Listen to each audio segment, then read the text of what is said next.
Por favor, lea conmigo Apocalipsis capítulo 1 del versículo 1 al 3. La revelación de Jesucristo que Dios le dio para manifestar a sus siervos las cosas que deben suceder pronto.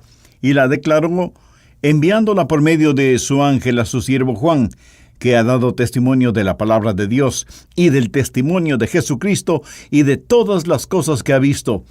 Bienaventurado el que lee y los que oyen las palabras de esta profecía y guardan las cosas en ella escritas, porque el tiempo está cerca.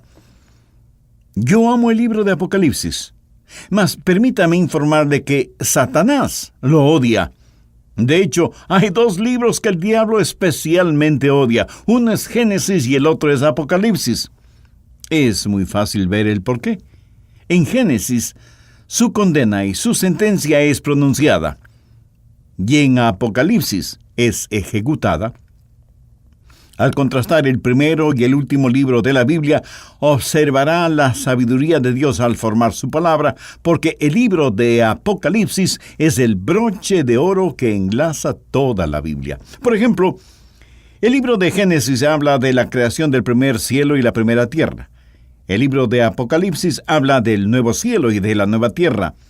En Génesis vemos al primer Adán reinando sobre la tierra. En Apocalipsis vemos al último Adán, el Señor Jesucristo, reinando en gloria.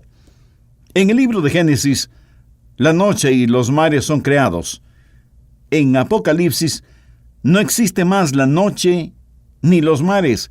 En Génesis, una esposa es presentada al primer Adán. En Apocalipsis, una esposa, la iglesia, es presentada al último Adán. En Génesis, usted ve el árbol de vida en el huerto de Edén. En Apocalipsis, usted ve el árbol de vida en la nueva creación. El libro de Génesis muestra cómo el pecado comenzó su corrompida y degradante trayectoria, acarreando la muerte y la condenación. Mas en Apocalipsis llegamos al período donde no habrá más condenación ni muerte. En Génesis, Satanás aparece por primera vez. En Apocalipsis, aparece por última vez, antes de ser sentenciado al abismo. En el libro de Génesis, el hombre fue separado de la presencia de Dios por el pecado. En Apocalipsis, sus hijos estaremos ante la presencia de Dios cara a cara. En Génesis, los habitantes del mundo buscaban una ciudad por fe, y esa ciudad santa es presentada en gloria. En Apocalipsis, en Génesis, Satanás pronuncia su primera mentira. En Apocalipsis vemos una ciudad donde ninguna mentira podrá entrar jamás. Deseo que consideremos en el panorama profético primero la persona central de la profecía. Por favor, lea Apocalipsis capítulo 1, el versículo 1, la revelación de Jesucristo. ¿Lo ve? Jesús es la persona central de la profecía. Y permítame agregar que toda la Biblia es la revelación de Jesucristo. Jesús es el héroe de la Biblia, de la profecía y del libro de Apocalipsis. La palabra revelación en este versículo es la palabra griega apoculipsis, que literalmente significa revelar. Es por ello que se llama el libro de Apocalipsis, el libro de la revelación de Jesucristo. Mis versículos favoritos están en 1 Timoteo 6, versos 15 y 16. Dicen, la cual a su tiempo mostrará el bienaventurado y solo soberano, Rey de reyes y Señor de señores, el único que tiene inmortalidad, que habita en luz inaccesible, a quien ninguno de los hombres ha visto ni puede ver, al cual sea la honra y el imperio sempiterno. Amén. Su segunda venida va a ser muy, muy diferente a la primera. Él viene en gloria. La primera vez Él vino para su crucifixión, mas cuando regrese, Él viene para su coronación. La primera vez Él vino y estuvo de pie ante Pilato para ser juzgado. Mas cuando regrese, Pilato estará de pie ante Jesús para ser juzgado. La primera vez Él vino y sufrió vergüenza, mas regresará en victoria. La primera vez Él vino para redimirnos, en la segunda viene para reinar sobre nosotros. La primera vez Él vino como un siervo, mas cuando regrese, viene como el soberano, el único Señor de señores y Rey de reyes.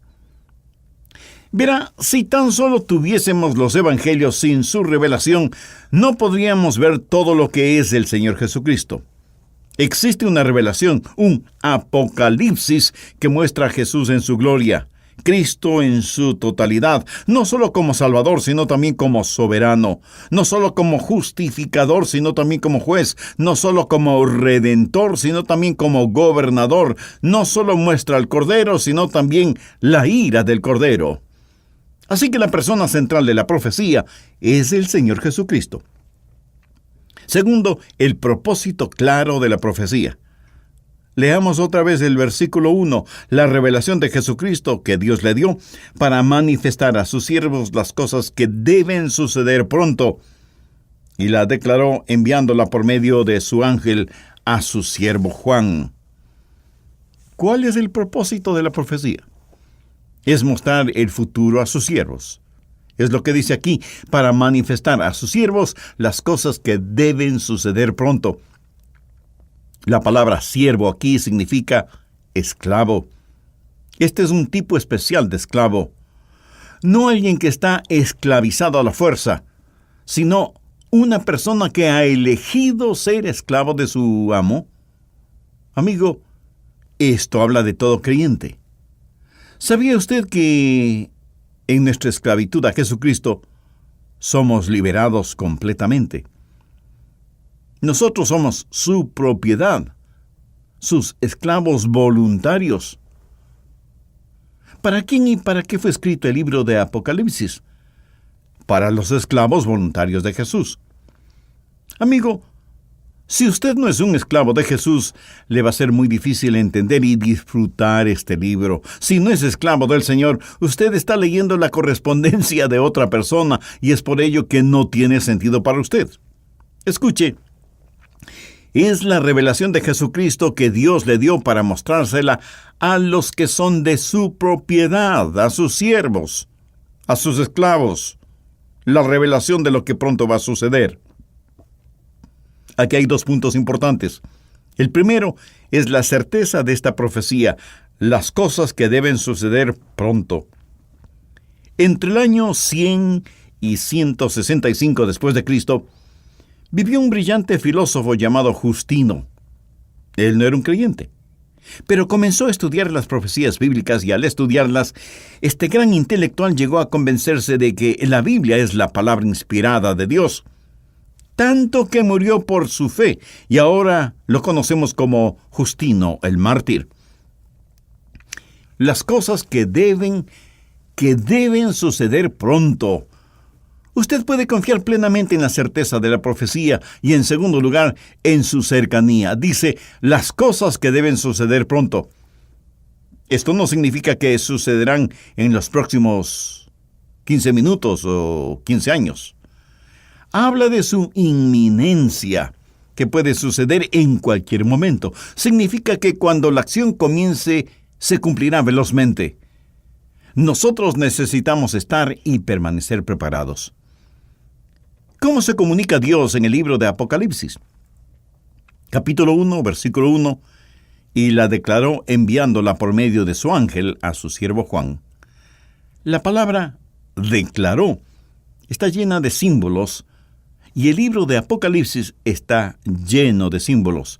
Por ejemplo, la palabra langostas es un símbolo que representa a los demonios.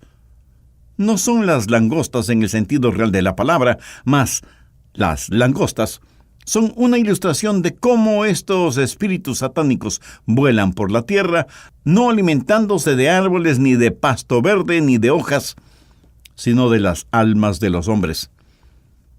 En Apocalipsis al diablo se le llama el gran dragón escarlata, con una cola tan larga que arrastró la tercera parte de las estrellas del cielo. Esas estrellas representan los espíritus de demonios, los ángeles caídos. Apocalipsis está lleno de símbolos y representaciones. Cuando alguien me pregunta, Pastor, ¿usted interpreta la Biblia simbólicamente o literalmente? Mi respuesta es sí. Si es un símbolo, se interpreta como un símbolo. Pero, amigo, Una vez que ese símbolo es interpretado, usted literalmente lo cree. Gloria a Dios. Nosotros somos los únicos que sabemos. Todos los sabios del Pentágono y del Congreso juntos no saben lo que el Hijo más sencillo de Dios sabe con su Biblia abierta y la iluminación del Espíritu Santo. No navegamos como un barco a la deriva, sin mástil o sin brújula. Esto nos debe dar gran ánimo. Hemos hablado de la persona central de la profecía, que es el Señor Jesús, y del propósito claro de la profecía, mostrarnos el futuro. Tercero, la promesa consoladora de la profecía. Apocalipsis 1, versos 2 y 3, que ha dado testimonio de la palabra de Dios y del testimonio de Jesucristo de todas las cosas que ha visto. Ahora escuche la promesa. Bienaventurado el que lee y los que oyen las palabras de esta profecía y guardan las cosas en ella escritas, porque el tiempo está cerca. ¿Cuál es la promesa consoladora? Bueno, tenemos algo llamado la palabra de Dios. No es la palabra de los hombres, es la palabra de Dios. Y si usted la estudia, será bendecido. Versículo 3. Bienaventurado el que lee. Hay una bendición especial cuando estudiamos la profecía. ¿Está usted leyendo la palabra de Dios y en especial la Apocalipsis? Bienaventurado el que lee. Pero no solo la lea, sino también óigala. Bienaventurado el que lee y los que oyen las palabras de esta profecía. La palabra oyen literalmente significa velar, estar alerta. La doctrina profética y el deber práctico van siempre entrelazados. Yo no tengo mucha paciencia con la gente que siempre quiere estudiar Apocalipsis y profecía en general, pero no aman a Jesús y no aman a las almas perdidas. Usted debe leerla y también guardarla, mas si usted la lee, la oye, la guarda, la estudia y la ama, entonces esto le será de gran bendición. Cuarto, la certeza de la profecía de este libro. Versículo 3. Bienaventurado el que lee y los que oyen las palabras de esta profecía y guardan las cosas en ella escritas, porque el tiempo está cerca. Es decir, que puede suceder en un momento. De un momento a otro. Es inminente.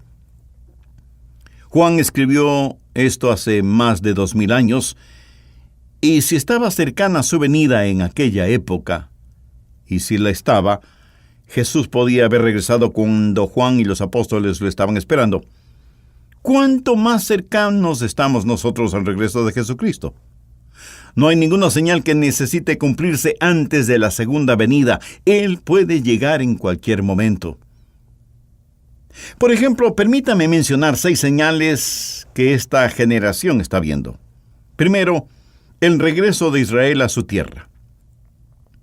El 14-15 de mayo de 1948, una nación nació. Creo que es lo que la Biblia habla en Mateo capítulo 24, empezando en el versículo 32, al hablar de los brotes de la higuera. El doctor John Walber del Seminario Teológico de Dallas dijo: el establecimiento de Israel en su tierra antigua, situada como fue profetizado para el fin de los tiempos, es la señal principal para el advenimiento cercano de Cristo. Nosotros, los de Edad Media, lo hemos presenciado. Segundo, el surgimiento de Rusia a la prominencia. Esto es profetizado en Ezequiel 38 y 39. Habla de un poderoso ejército compuesto de muchos pueblos que vendrá de las regiones del norte contra el pueblo de Dios.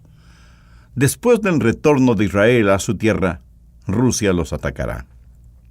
Ezequiel 38, versos 15 y 16, creo que habla de Rusia y dice: vendrá de tu lugar, de las regiones del norte, tú y muchos pueblos contigo, todos ellos a caballo, gran multitud y poderoso ejército, y subirás contra mi pueblo Israel, como nublado para cubrir la tierra, será al cabo de los días. Algo que ocurrió en la guerra con Irak fue que Rusia tuvo una presencia grande y fuerte en el Medio Oriente, que no había poseído anteriormente. Usted me dirá, pastor, pero Rusia no es lo que solía ser. Amigo, permítame decirle que Rusia vive al borde de la desesperación. El gran oso ruso es quizás más peligroso ahora, tal y como lo es un oso herido. Recalcaré que el surgimiento de la Rusia soviética, su invasión y presencia en el Medio Oriente, es una de las señales que estamos viviendo en los últimos tiempos. Porque, según lo entiendo, el anticristo saldrá de un imperio romano reconstituido, refederado, y creemos que él puede estar vivo hoy en alguna parte de la tierra. Esto confirma el tercer punto profético, que es el renacimiento del imperio romano. Cuarto, el surgimiento de las fuerzas demoníacas del ocultismo están siendo desatadas ya sobre la tierra. 1 Timoteo capítulo 4, versículo 1. Pero el Espíritu dice claramente que en los postreros tiempos algunos apostatarán de la fe, escuchando a espíritus engañadores y a doctrinas de demonios. Estamos viendo en los últimos tiempos un avivamiento del ocultismo. ¿Por qué? Apocalipsis 12:12. El diablo ha descendido a vosotros con gran ira, sabiendo que tiene poco tiempo. La revista Time reportó un gran incremento de brujería en Europa. Más de 40,000 misas negras se llevan a cabo anualmente solo en Francia. En las universidades modernas no es extraño encontrar cursos en brujería, astrología, vudú, magia y todo ese tipo de cosas. Esto es el surgimiento del ocultismo. Quinto, los eventos que se están dando en la naturaleza. Esto es otra cosa que nos hace saber que quizás estemos a punto de ver la venida de nuestro Señor Jesucristo. ¿Qué tenemos? Eclipses solares. Dios profetizó en Lucas 21 señales en el sol, terremotos. La tierra está palpitando y temblando, y el mejor lugar donde estar firme es en el Señor Jesucristo. Sexto, Mateo 24 nos habla de que habrá pestes y hambre en los últimos días. Millones mueren ya cada año de inanición. Al predicar hoy, podemos oír galopar el caballo negro del hambre y el caballo amarillo de la muerte. Necesitamos saber qué va a suceder. Existen cosas que definitivamente deben acontecer y acontecerán. Les mencionaré algunas, pero deseo que entienda que estoy en el comité de bienvenida del Señor, no en el comité de programación. Bien, primero ocurrirá el rapto de la iglesia. Apocalipsis 4, versículo 1 dice, después de esto. Literalmente significa después de estas cosas, es decir, después de la era de la iglesia. Miré, y he aquí una puerta abierta en el cielo. Y la primera voz que oí, como de trompeta, hablando conmigo, dijo, sube acá, y yo te mostraré las cosas que sucederán después de estas. La voz de la trompeta. Jesús viene con trompeta, lo enseña 1 Corintios 15, 52 y 1 Tesalonicenses 4:16. Esta misma noche Jesús, con voz de mando, nos puede ordenar, suban acá, mis amados, y seremos arrebatados para recibir al Señor en el aire. Jesús dijo en Lucas 17, versos del 34 al 36, aquella noche estarán dos en una cama, el uno será tomado y el otro será dejado. Dos mujeres estarán moliendo juntas, la una será tomada y la otra dejada. Dos estarán en el campo, el uno será tomado y el otro dejado. Dios, en un instante, en un abrir y cerrar de ojos, el movimiento más rápido del cuerpo humano, al sonar de la trompeta, arrebatará los suyos. Segundo viene la gran tribulación. Con el poder del Espíritu Santo que radica en la iglesia, en los creyentes, fuera del camino, una vez que los creyentes han sido sacados del mundo, vendrá el hombre de pecado, el anticristo, la bestia, y por 7 años hará de las suyas. El anticristo se presentará como una máquina de propaganda, predicando la paz. Él tendrá que explicar nuestro arrebato de alguna forma. Supongo que como el juicio de Dios sobre nosotros o que Dios nos aniquiló. Segunda Tesalonicenses 2:11 dice que creerán una mentira. Quizás la mentira sea acerca de lo que nos sucedió a nosotros, estableciéndose como gobernador del mundo por 7 años. Los últimos 3 años y medio será un tiempo de inexpresable horror, la gran tribulación. Apocalipsis capítulo 6, versículo 17, porque el gran día de su ira ha llegado, ¿y quién podrá sostenerse en pie? El diablo tendrá su milenio. El anticristo gobernará con crueldad. Los demonios serán soltados sobre la tierra. Los versículos 15 y 16 dicen, y los reyes de la tierra y los grandes, los ricos, los capitanes, los poderosos, y todo siervo y todo libre, se escondieron en las cuevas y entre las peñas de los montes, y decían a los montes y a las peñas, caed sobre nosotros y escondednos del rostro de aquel que está sentado sobre el trono y de la ira del Cordero. Oh, qué llanto y sufrimiento cuando se les informe a los que no creyeron, se les informe de su destino. Orarán a las rocas y a las montañas, pero orarán demasiado tarde. Posteriormente, cuando parezca que la nación de Israel estará a punto de ser aniquilada, borrada, expulsada de esta tierra por el superhombre de Satanás, el anticristo, el 666 en persona, es cuando el perfecto 777, el Señor Jesús, quien vino la primera vez para arrebatar a su iglesia, vendrá al final de los 7 años a pelear la batalla de Armagedón.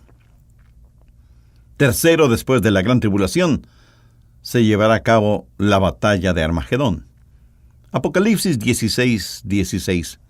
Y los reunió en el lugar que en hebreo se llama Armagedón.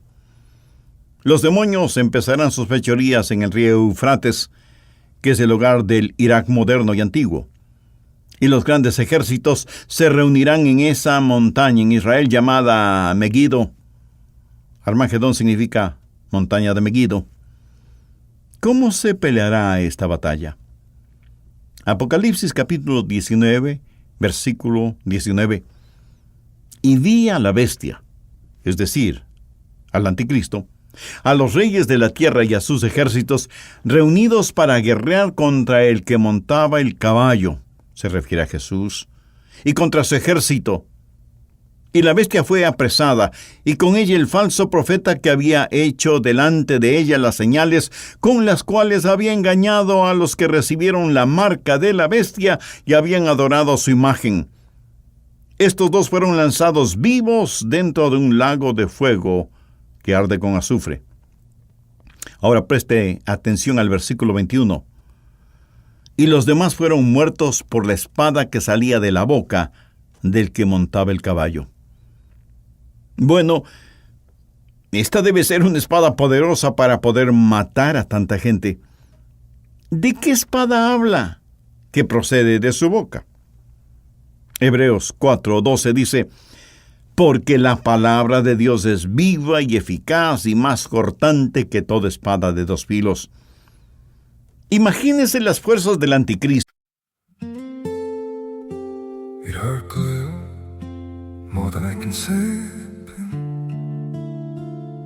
But maybe love isn't holding on.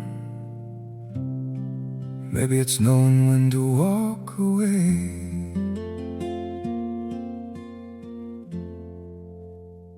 We try to hold what we're slipping through, like sand running from our hands. Every promise started losing shape. We couldn't be what we once planned. Your eyes would look right through mine, like you were already gone. We stayed too long in a fading light, trying to prove we still. It hurt clear, more than I can say. But maybe love isn't holding on. Maybe it's knowing when to walk away. We try to hold what was slipping through, like sand running from our hands. Every promise started losing shape. We couldn't be what we once planned. Your eyes would look right through mine, like you were already gone. We stayed too long in a fading light, trying to prove we still. It hurt clear, more than I can say. But maybe love isn't holding on. Maybe it's knowing when to walk away.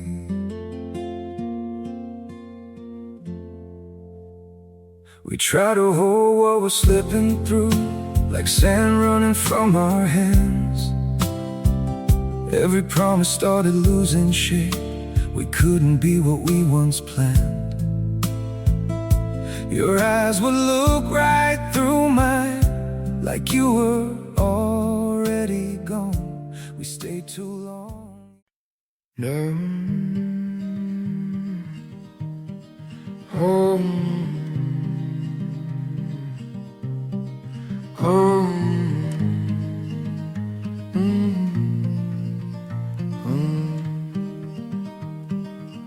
Cold wind dancing through the pines. Stars are burning bright tonight. Old guitars beside the flame, calling every soul by name. Boots are resting in the dirt, laughing through the midnight earth. Smoking stories fill the air, like the ghosts are listening there. Every spark begins to rise, like forgotten fireflies. And the mountains softly sing, through the silence everything. Under the amber sky, we let the whole world pass us by. Our night cries so slow, where the restless dreamers go. Through the fire and the rain, we become young souls again. Every shadow, every scar feels closer beneath the stars. Coffee steaming in the cold, hands wrapped tight but hearts are warm. Footsteps fading near the lake, while the dawn begins to wake. Old memories drift like smoke, every word we never spoke, floating softly through the night, into constellations bright. Mandolin begins to shine like moonlight through the forest pines. The harmonica slowly weeps, while the mountains silence breathes. Underneath the endless blue, acampando en el valle de Jezreel, de Megido, el cual Napoleón dijo que era el mejor campo de batalla natural del mundo. Ahí están los contingentes de todas las naciones reunidos y listos para exterminar a Israel. Entonces aparece el Señor Jesús, como profetiza Judas 1:14. Y aquí viene el Señor con sus santas decenas de millares. Este es el ejército que, vestidos de lino blanco, sigue a su comandante en jefe, el Señor Jesús.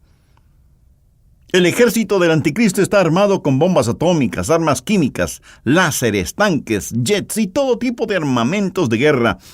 Entonces llega nuestro Salvador con una espada en su boca, y Él gana la guerra con 2 palabras: caigan muertos.